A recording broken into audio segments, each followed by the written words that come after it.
इसलिए मैं कन्फर्म रूप से ये बात कह रही हूँ, निश्चित रूप से ये बात कह रही हूँ कि यह मेरी कार है। अब दूसरा वाक्य है कि वह राजू का घर है। घर तो है, वो घर है, लेकिन वो कन्फर्म है कि वो घर किसका है, वो राजू का ही घर है। इसलिए मैं निश्चित रूप से ये बात कह रही हूँ कि वह राजू का घर है। तीसरा है कि यह मोहन की किताब है। यह मोहन की किताब है, इसका मतलब क्या है कि ये निश्चित है कि ये जो किताब है ये किसकी है, मोहन की है। अगर मैं कहूँ कि ये किसकी किताब है तो ये तो कन्फर्म नहीं है ना। या मैं ये कहूँ कि ये किसी की किताब है तो ये भी कन्फर्म नहीं है कि किसकी है।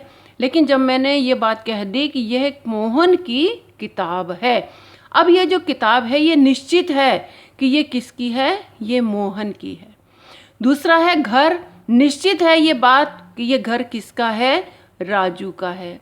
तीसरा है ये कार किसकी है, ये मेरी कार है। ठीक है, तो इसमें यह, वह, यह, किताब, इनका संबंध इन चीज़ों से जुड़ा हुआ है। तो ये कौन से वाक्य हैं, ये निश्चयवाचक सर्वनाम है। अब दूसरा आता है अनिश्चयवाचक सर्वनाम। अनिश्चयवाचक सर्वनाम कौन से हैं? ऐसे सर्वनाम शब्द जिनके द्वारा किसी निश्चित व्यक्ति, वस्तु या घटना का बोध होता है। निश्चयवाचक में क्या था कि ये निश्चित था कि ये चीज़ कन्फर्म है कि ये उसकी है या ये चीज़, वस्तु मेरी है। लेकिन अनिश्चयवाचक में क्या है कि किसी निश्चित वस्तु का, व्यक्ति का या घटना का कोई निश्चित बोध नहीं हो रहा कि ये वास्तव में ये उसी की है। अब जैसे मैं कहूँ कि मैंने उदाहरण लिया कि राम कुछ खा रहा है। राम कुछ खा रहा है। अब कुछ का मतलब यहाँ पर क्या है? अब मैं ये कहूँ कि राम आम खा रहा है तो ये तो वाक्य अलग हो गया। ये तो निश्चित हो गया कि राम या वह आम खा रहा है। आम खाना तो एक, आम तो शब्द एक निश्चित हो गया कि हाँ दिख रही है ये चीज़। अब कुछ में क्या खा रहा है हमको नहीं पता। कुछ में वो आलू भी खा रहा है, चिप्स भी खा सकता है, कुछ भी खा सकता है वो। तो इसका मतलब क्या है, यहाँ पर कुछ शब्द जो है ये निश्चित नहीं है कि वो क्या खा रहा है। तो ये कुछ क्या है, अनिश्चयवाचक सर्वनाम है। दूसरा मैं उदाहरण लेती हूँ कि राम के घर कोई आया है। राम के घर कोई आया है। अब ये कोई कौन है, मुझे नहीं पता कि कौन आया है। मैं तो ये कहूँगी कि हाँ राम के घर मोहन आया है, कि राम के घर वह आया है, कुछ भी हम बोल सकती हूँ। लेकिन अगर मैंने बोला कि राम के घर वह आया है तो वह का मतलब क्या है कि वो निश्चित है कि हाँ वह कोई है। तो यहाँ पर कोई शब्द जो है वो क्या है, अनिश्चयवाचक है। कोई कौन, कोई भी हो सकता है। तीसरा है जैसे चाय में कुछ गिरा है। अब ये कुछ शब्द क्या है, कुछ का पता नहीं है।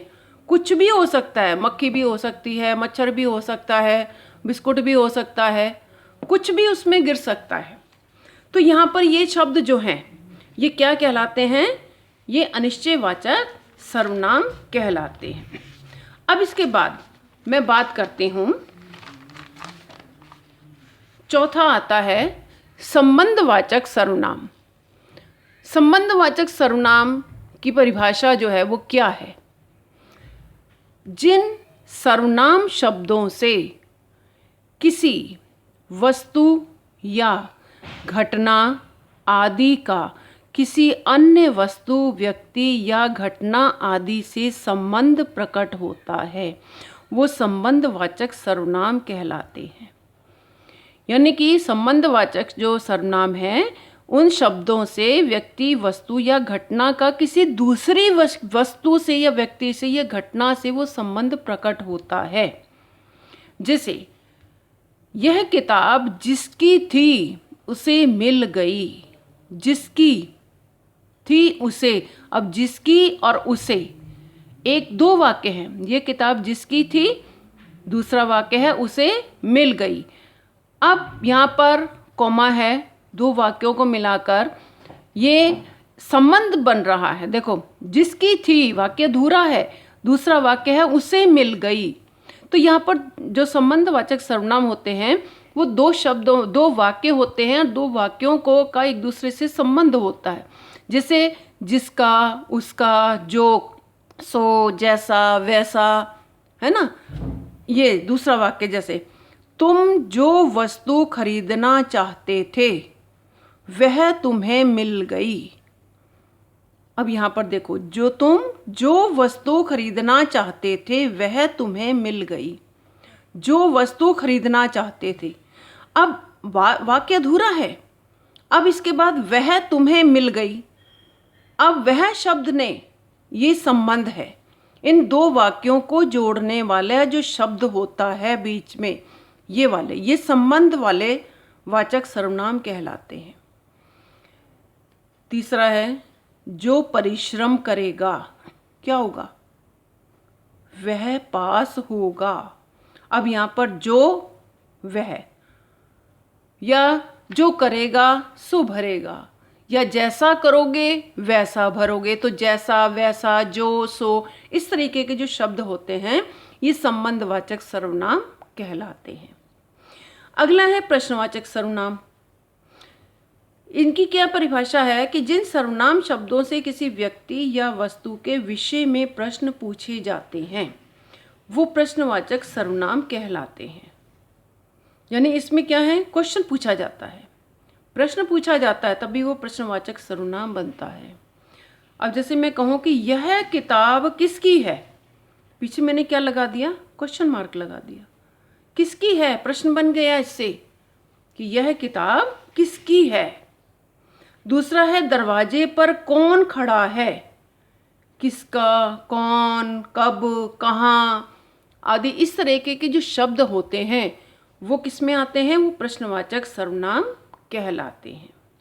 जैसे वह क्यों रो रहा है, अब क्यों, कारण क्या है, कोई पता नहीं, तो पीछे लेकिन क्वेश्चन मार्क लगने से ये क्या बन गया, ये प्रश्नवाचक सर्वनाम बन गया। अब इसके बाद आता है हमारा निजवाचक सर्वनाम।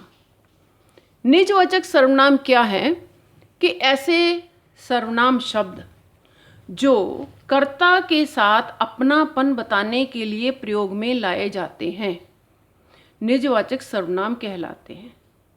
कर्ता के साथ अपनापन बताने के लिए कैसे, जैसे इसमें क्या है कि निज का मतलब होता है अपना। जैसे मैं अपना काम कर लूँगी, मैं अपने आप खा लूँगी, तुम तुम्हारा काम करो, तुम अपने आप चले जाओ, तुम अपने आप, वे अपने आप चले जाएंगे, मतलब उनके साथ कोई तीसरा नहीं है, ये दूसरा नहीं है, वो अपने आप खा लेंगे, है ना। तो इस तरीके के जो होते हैं वो निजता के साथ आते हैं।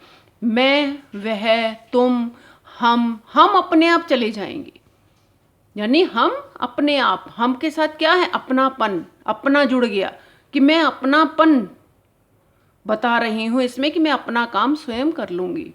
तो जैसे इसमें वाक्य है मैं अपने आप चला जाऊँगा। अब मैं अपने आप चला जाऊँगा, अपने आप क्या है, मैं के साथ मैं अपना आप, अपने आप अपना काम स्वयं कर रहा हूँ, मैं अपने आप चला जाऊँगा।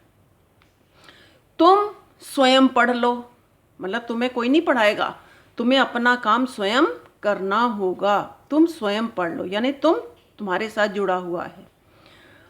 वे अपने आप जा रहे हैं, अपने आप मतलब वो किसी और के साथ द्वारा नहीं जा रहे, वो अपने आप जा रहे हैं। तो ये क्या है कि ये जो वाक्य निजता के साथ जुड़े होते हैं, निज यानी अपने आप, अपने के लिए, अपनापन, जैसे मैं अपना, तुम अपना, वे अपना, उसके साथ। तो इस तरीके के जो शब्द होते हैं वो क्या कहलाते हैं, वो निजवाचक सर्वनाम कहलाते हैं।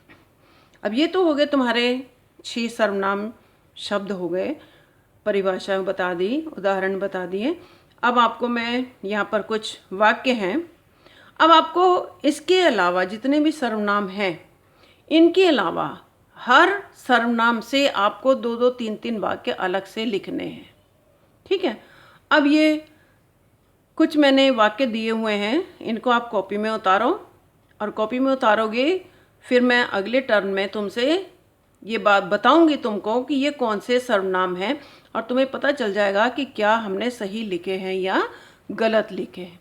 तो आज के लिए तुम्हारी सर्वनाम की जो परिभाषा और उदाहरण जो हैं वो यहीं समाप्त होते हैं।